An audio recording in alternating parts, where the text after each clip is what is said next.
LGBTQ is something else. We can also talk about it, but I think it stems from feminism. You think so? Yes. Actually, I don't think so. I know so.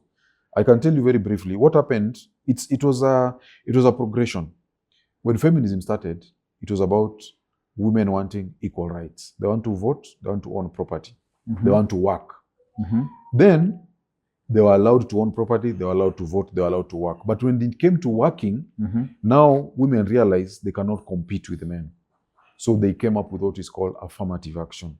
So affirmative action is what was introduced, like here we have women reps and so on and so forth. So that it sort of gives you not equal opportunities, because under equal opportunities, they are not able to compete. Now we are giving them equal outcomes. That's why we even have quotas. Like if you want to hire 4 cameramen, 2 are women, 2 are men, regardless of the competence of these men or women. So when that happened, and over time now, we had women who are so-called transgenders. Okay? They're also saying this feminism movement has left us out. We also want in. Okay? Then came the next thing where they're saying, we don't only have equal rights, we are actually equal. Do you get the difference? Women are saying, we don't have equal rights. We're actually equal. Like you and a woman, you are equal.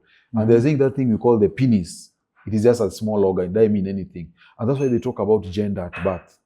And we normally joke if gender is a social construct, because that is what feminists argue, that whether someone is female or male is a social construct. Like you teach a boy that you are a boy, and a girl is taught you are a girl. But if you teach a girl you are a boy, she can actually be a boy. That's what they teach. So that's why LGBTQ is coming in, because gender now is a fluid thing. It's something that you can be taught.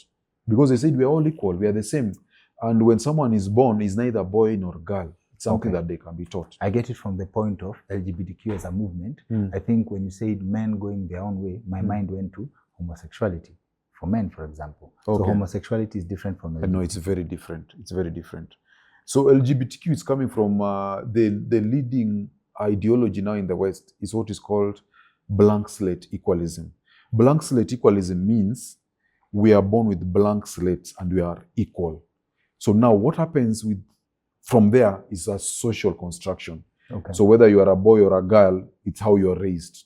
So that's why LGBT comes, because it opens now the door to varieties. You can be queer, you can be gay, you can be masculine, you can be all those things. Okay. So that's where it's coming from. So homosexuality now, it's a whole new conversation, because I've always assumed that you tie that to LGBTQ. So especially now that you had mentioned men. But then I was like, equality and